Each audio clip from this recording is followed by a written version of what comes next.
Hello, co-creators. My name is Carley, and I am a speaker and a brand alignment coach, helping individuals and organizations to align more profoundly with their creative leadership and to make a shift into what I call thriving humanity brands. If you would like to learn more about conscious leadership, thriving humanity futures, how to become a more creative leader, what does it mean to be conscious or unconscious, and what in the world does it have to do with business in the future, then I encourage you to definitely subscribe to this channel. And you may also want to check out the Matutine. I'm also the founder of the Matutine Experience Network, so that's a new network that'll be kind of launching things, hopefully a good amount in the year, in the months to come, and my own website as well. I'll have some workshops available if that is of interest. So today's video, I wanted to actually cover something that's just a basic. I wanted to have it available to people, especially when I'm asked. It's a nice reference. And I want to talk about something that I call a thinking feeling dance. As we become more conscious leaders, as we become more creative leaders and really tap into our creative leadership, there are certain practices and ways of being that are more foundational, that allow us to start to tap into these things. Because it's not just an intellectual process. We're really used to, I'm going to read a book about this thing, about getting into flow and finding my creative leadership. And it doesn't work that way. It's an ongoing practice. It is something that you have to get into your body. There are a lot of different exercises. We need to get into the subconscious. We can't just do things with our intellect. The thinking feeling dance. Okay. What in the world am I talking about? I'm going to give you a little story of what this thinking feeling dance does. When I was 13 years old, my favorite movie was the biggest cliche on the planet. A movie, it's a wonderful film, but it was Dirty Dancing. I was an artist, a singer, a dancer, and a writer, and I was 13. And yes, Dirty Dancing was my favorite movie. It lived inside of the VCR in the tiny little TV thing next to my bed. So I'd rewind my favorite parts, rewatch it every night. It's true.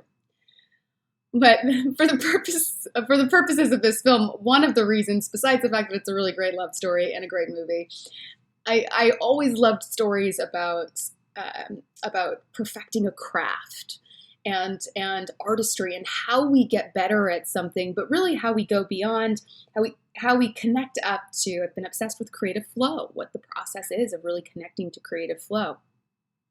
So in the movie, Jennifer Grey, right, baby, and Patrick Swayze make a deal. He's going to take the place of one of his best friends to become a dancer in this show, right? And she's never danced before in her life, and she has zero connection to her body, so it's not even, there's nothing natural about it, or seemingly so.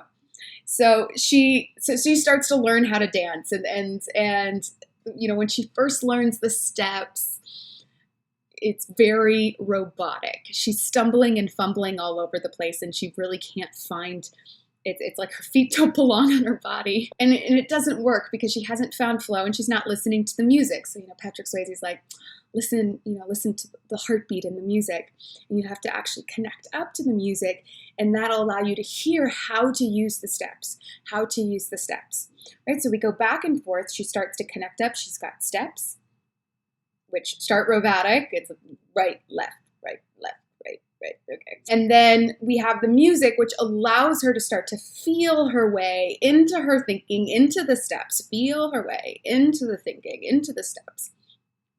And what's so beautiful, and what I want to speak to in the metaphor of doing this, is that the film is, she moves from never knowing how to dance before, right, not having any kind of background in that way, to learning the steps, to becoming an accomplished dancer who can do a show and actually be decent, to, by the end, becoming a truly expressed creative flow dancer who doesn't need anybody else's steps, who is in touch with her own creativity, her own expression of certain dances and music, who can dance when there is no music at all.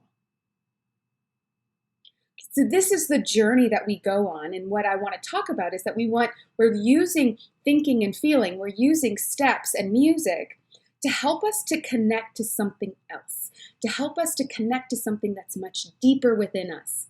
This deeper thing within us, I can't quite describe it. Okay, I've seen many theories and many talks, but I'll just go ahead and say that what lives in this really deep, in this really connected space is our creativity, is flow, is joy, is love, is our leadership, innovation, but I mean true creativity, right? Like the depths of creativity, connection, and our leadership potential all lies underneath in this space down here.